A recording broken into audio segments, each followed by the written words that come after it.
দৃশ্যটা খুবই দুশ্চিন্তাকর। আমি ভাবছি এই ছবিগুলো দিয়ে টিচার কি করতে পারে।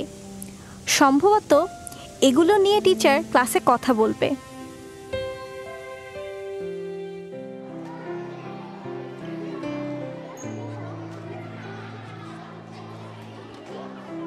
ধ্যাত, কি বিশ্রী আবহাওয়া, প্রচণ্ড রকম গরম।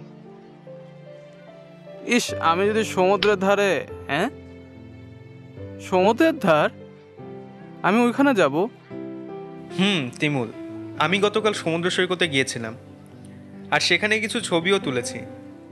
কিছু ছবি খুব সুন্দর, কিন্তু কিছু ব্যাপার দেখে আমি সত্যিই খুব কষ্ট পেয়েছি। বাচ্চারা, এই কয়েকটা ছবির দিকে একটু লক্ষ্য করো।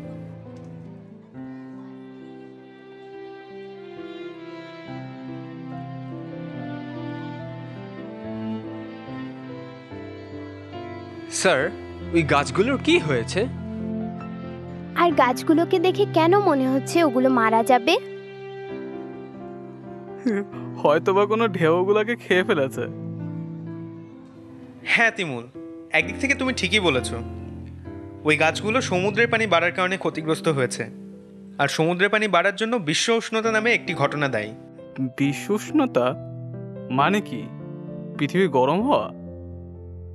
হ্যাঁ তিমুল, আসলে এইবারও তুমি ঠিক বলেছ। বিশ্ব উষ্ণতা হলো পৃথিবীর তাপমাত্রা অতিরিক্ত বেড়ে যাওয়া, যা আমাদের জলবায়ুর উপর প্রভাব ফেলে। বিশ্ব উষ্ণতা, জলবায়ু পরিবর্তন, এগুলো শুনে তো খুব ভয়াবহ মনে হচ্ছে। ঠিকই বলেছ, বিশ্ব উষ্ণতা আমাদের জীবন আর পরিবেশের উপর অনেক বিরূপ প্রতিক্রিয়া ফেলছে। কিন্তু স্যার, বিশ্ব উষ্ণতা কি করে হয়? বিশ্ব উষ্ণতা সম্পর্কে আলোচনা করার আগে আমাদের প্রথমে বুঝতে হবে পৃথিবীর স্বাভাবিক অবস্থা কেমন। পৃথিবী এর বেশিরভাগ শক্তি পায় সূর্য থেকে, বিকিরণ পদ্ধতির মাধ্যমে।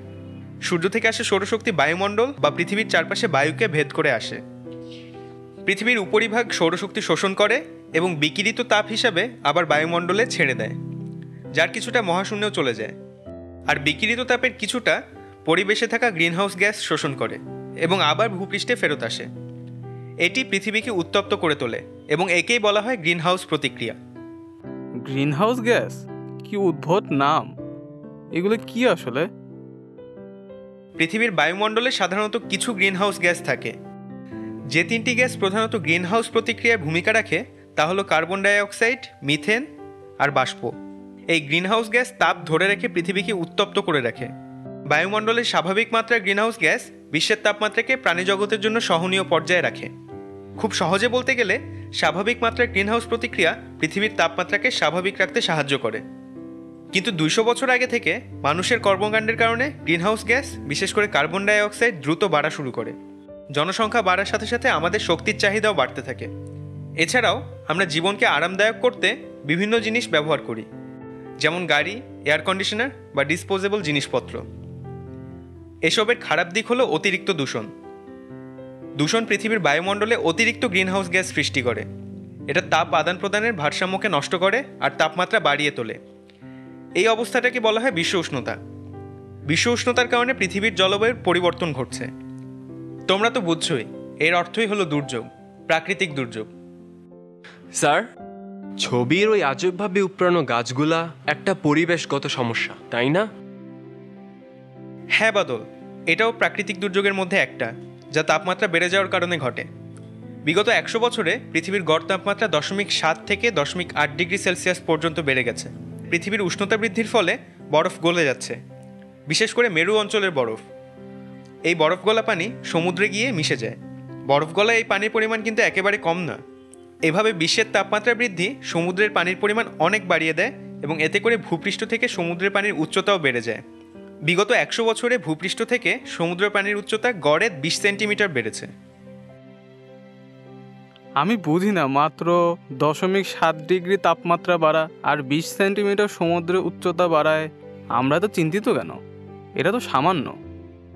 না তিমুল, যদিও এই তাপমাত্রা বেড়ে যাওয়াটা মানুষের কাছে অতি নগণ্য, কিন্তু অন্যান্য জীবজন্তু ও শস্যের উপর এর প্রভাব ব্যাপক।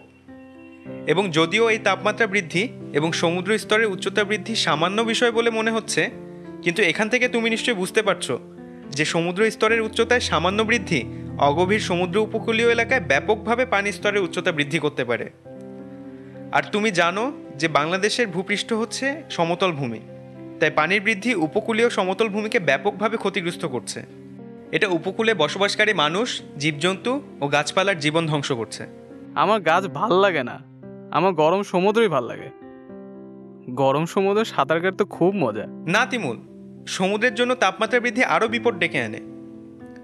সমুদ্র সাধারণত জলবায়ুতে বিশাল প্রভাব রাখে, কিন্তু বিশ্ব উষ্ণতা বৃদ্ধির সাথে সাথে সমুদ্রের উত্তাপও অস্বাভাবিকভাবে বেড়ে যায়, আর এটি প্রলয়ঙ্কারী ঘূর্ণিঝড় তৈরিতেও ভূমিকা রাখে। শুধু তাই না, আমরা ইতোমধ্যেই প্রতিনিয়ত অস্বাভাবিক আবহাওয়ার মুখোমুখি হচ্ছি, যেমন দীর্ঘ অনাবৃষ্টি, ভারী বৃষ্টিপাত এবং অতিমাত্রায় শৈত্যপ্রবাহ ও উষ্ণতা।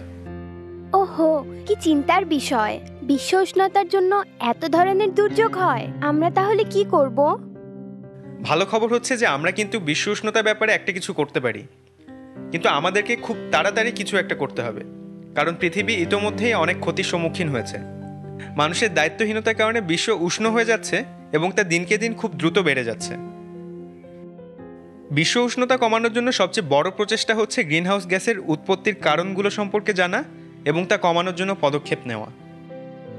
সবার প্রথমে আমরা যে কাজটি করতে পারি তা হচ্ছে জ্বালানি ব্যবহার কমানো ও বর্জ্য পোড়ানো বন্ধ করা, যা কিনা পরিবেশে গ্রিনহাউস গ্যাস তৈরি করে। দ্বিতীয়ত, আমরা আরও বেশি বেশি গাছপালা লাগাতে পারি। গাছপালা কার্বন ডাই অক্সাইড শুষে নেয়, যা কিনা গ্রিনহাউস গ্যাসের অন্যতম উপাদান। এছাড়া আমাদের বাবা মা এবং পরিচিত জনকে এই বলে সচেতন করতে পারি যে জ্বালানির জন্য গাছ কাটা খুব খারাপ। যে গাছ কার্বন ডাই অক্সাইড শুষে নেয় তা কোনো ধরনের প্রতিস্থাপনের পরিকল্পনা ছাড়া কেটে ফেলার মাধ্যমে আমরা পৃথিবীকে আরও বেশি উষ্ণ করে তুলছি। তৃতীয়ত, আমরা আমাদের বাবা মাকে প্লাস্টিক ব্যবহার না করে পরিবেশ বান্ধব দ্রব্য ব্যবহারে উৎসাহিত করতে পারি।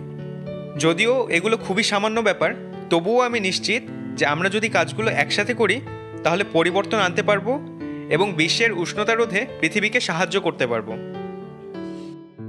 আমরা এখনই গাছ লাগানো শুরু করি না কেন? চলো যাই, গাছ লাগাই।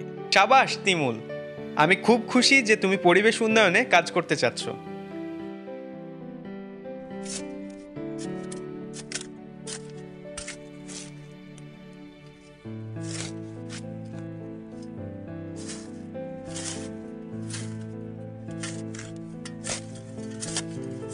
অনেক দিন পরে এই ছোট গাছটি অনেক বড় বৃক্ষে পরিণত হবে। বিশ্ব উষ্ণতার ক্ষতিকর প্রভাব থেকে পরিবেশকে রক্ষা করার জন্য এটি তার কাজ খুব ভালোভাবেই করবে। আর তোমরা কি জানো বেড়ে ওঠার ভালো দিক কোনটা?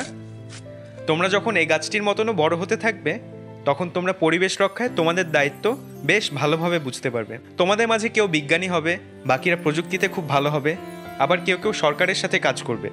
তোমরা যে যাই হও না কেন, আমি খুব নিশ্চিত যে এই পৃথিবীকে আরও সুন্দর আবাসস্থল করার জন্য তোমরা সবাই ভূমিকা রাখবে। আমি জানি আমি কি হব। আমি একজন ভালো টিচার হব। আমি ছাত্রদের শিখাবো কিভাবে পৃথিবীর যত্ন নিতে হয়, ঠিক আমাদের স্যারের মতো। সত্যিই চমৎকার তিমুল। মনে রেখো বাচ্চারা, আমরা যদি একসাথে কাজ করি তাহলে আমরাই পারি একটা সুন্দর বিশ্ব গড়তে, ঠিক কি না? হ্যাঁ, আমরাই পারি আরো সুন্দর বিশ্ব গড়তে। ক্লাসের ছাত্রদের জন্য কি চমৎকার একটা দিন ছিল এটি। ওরা বিশ্বের উষ্ণতা আর জলবায়ুর পরিবর্তন নিয়ে কত কিছু শিখেছে। তোমাদের কি খবর? তোমরাও কি চাও জলবায়ুর পরিবর্তন ঠেকাতে ভূমিকা রাখতে? চলো তাহলে এখনই শুরু করি। সবাই মিলে একসাথে কাজ করলে বিশ্বে তৈরি হবে এক মহাশক্তি।